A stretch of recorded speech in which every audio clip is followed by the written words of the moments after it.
குருபியோ நமக. அமிர்தியிலிருந்து இந்த வீடியோ பதியப்படுகிறதுங்க. உறங்குவது போலும் சாக்காடு, உறங்கி விழிப்பது போலும் பிறப்புன்னு திருவள்ளுவர் சொல்லியிருக்காருங்க. அதை தாங்க ஒரு யோகி சொல்கிறாருங்க. ஒரு யோகியினோட மனைவி இறந்துட்டாங்க.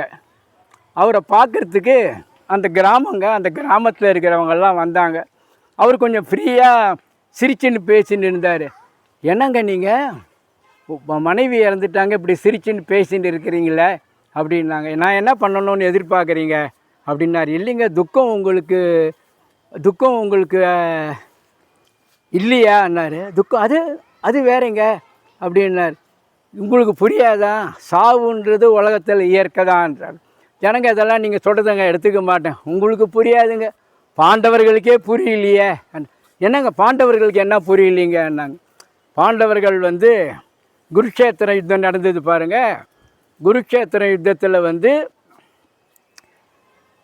அபிமன்யு இறந்துட்டாங்க. அபிமன்யு இறந்த உடனே துரியோதனாதிகளே கேட்குறாங்க, என்னங்க அந்த சின்ன பையனை கொண்டுட்டிங்களேன்னாங்க. சரி, அது முடிஞ்சு போச்சு. அபிமன்யு இறந்து சொர்க்கத்துக்கு போயிட்டான். நான் ஏற்கனவே சொல்லியிருக்கேங்க, குருக்ஷேத்திரத்தில் அந்த இடம் இந்திரனால் நிர்மாணிக்கப்பட்ட இடம்.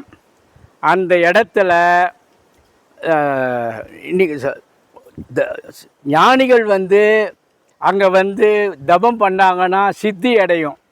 நல்லவன் அங்கே இன்னும் போனான்னா இன்னும் நல்லது அடையும். அந்த குருக்ஷேத்திர யுத்தத்தில் சண்டை போடுறாங்க பாருங்கள், எல்லாருக்கும் மோட்சம். நான் ஏற்கனவே சொல்லியிருக்கேன், அது இந்திரன் அதை மாதிரி ஒரு வரத்தை வாங்கியிருக்கான். ஸோ அர்ஜுனனோட மகன் அபிமன்யு போரில் இறந்து நேரம் சொர்க்கத்துக்கு போயிட்டான். இவங்க பாண்டவர்களில் எல்லாருமே உட்காந்து व्यसனப்பட்டாங்க. அர்ஜுனை அழ ஆரம்பித்தான். கிருஷ்ணா சொல்கிறாரு, உனக்கு இவ்வளோ தூரம் பகவத்கீதை ஆரம்பத்தில் ஆரம்பிச்சேன்ன சொன்னேன்னா உனக்கு பொண்ணும் பிரயோஜனம் இல்லை போல் தெரியுது, செவிடங்காதில் ஊதின சங்கு மாதிரி தானே என்னார். என்ன இருந்தாலும் புத்திர சோகம் இல்லையா கிருஷ்ணா அப்படின்னாரு. இல்லை, புத்திர சோகமெல்லாம் இல்லை, இதெல்லாம் கிடையாது, நீ எடுத்த பிறவி இது கிடையாது அப்படின்னு சொன்னார். இல்லை, எனக்கு என் மகன் ஞாபகமாகவே இருக்குதுன்னு சொன்னார். சரி, அதை பற்றி நீ வா, உன் பிள்ளைக்கிட்ட ஒன்று ஆக்ஷன் போகிறவான்னு சொல்லிவிட்டு 6 மணி யுத்தம் முடியலைங்க. 18 நாள் யுத்தம். அபிமன்யு இறந்த நாளில் என்ன பண்ணார், இவங்கள பூரா கூப்பிட்டுக்குன்னு நேராக சொர்க்கத்துக்கு போகிறாரு. சொர்க்கத்துக்கு போனவுடனே அங்கே அபிமன்யு இருக்கான். பார்த்தோடனே இவங்க போய் அவரை கட்டிக்கிறாரு. அபிமன்யுவை யார், அர்ஜுனன் போய் கட்டிக்கிறாரு. அர்ஜுனன் அதை பார்த்தோன்னே அபிமன்யு நீங்கள் யாருன்னு கேட்குறாரு. அர்ஜுனனுக்கு ஆட்டம் கண்டு போச்சு. அப்போ தான் சொல்கிறாரு கிருஷ்ணர், வா போகலாம் வா, நான் அவங்கள கூப்பிட்டுன்னு வந்தார். அதாவது ஒரு பிறவி முடிஞ்ச பிறகு அடுத்தது நீ அவனும் உனக்கும் அவனுக்கும் சம்பந்தம் இல்லைன்ற கான்செப்ட் சொல்கிறதுக்கோசரம் இதுங்க. அதை சொல்கிறாருங்க. அதை மாதிரி தான் வாழ்க்கைன்னு அந்த கிராமத்து ஜனங்கிட்ட சொல்கிறாங்க. ஒரு சின்ன இன்சிடெண்ட் ஒன்று சொல்கிறாங்க. ஒரு தாத்தா பாட்டிங்க, அவங்களுக்கு 80 வயசுங்க. 80 வயசு தாத்தாவுக்கு 85 வயசு, பாட்டிக்கு 80 வயசு. 2 பேரும் செத்துட்டாங்க. 2 பேரும் சொர்க்கத்துக்கு போகிறாங்க. சொர்க்கத்துக்கு போன உடனே டைனிங் டேபிளில் சாப்பாடு அவங்களுக்கு ரெடியாக இருக்குது. நல்லா உக்காடுறாங்க.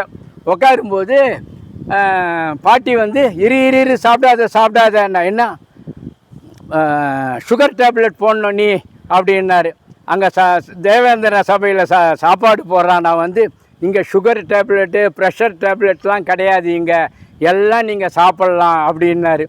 இவங்க எல்லாம் சாப்பிட்டோன்னே அந்த தாத்தா என்ன பண்ணான், கொம்பு எடுத்து பாட்டியை அப்படி அடிக்கிறான். ஏன்னாரு, 10 வருஷம் நீ எனக்கு ப்ரெஷரு சுகருன்னு சொல்லி என்னை இம்சை பண்ணி சாப்பாடெல்லாம் இந்த காய்கறியை போட்டு இம்சை பண்ணேன். நான் அப்போவே சாப்பிட்டு வந்திருந்தேன்னா இங்கே சொர்க்கத்தில் நல்லா சாப்பிட்ருப்பேன்னா. இது மாதிரி அரிய தகவல்லாம் சொல்கிறேன். டிலக்ஸ் ஸ்ரீதரன்னு சப்ஸ்கிரைப் பண்ணி பாருங்கள். நன்றி, வணக்கம். ஹர ஹர ஹர ஹர மகாதேவ்.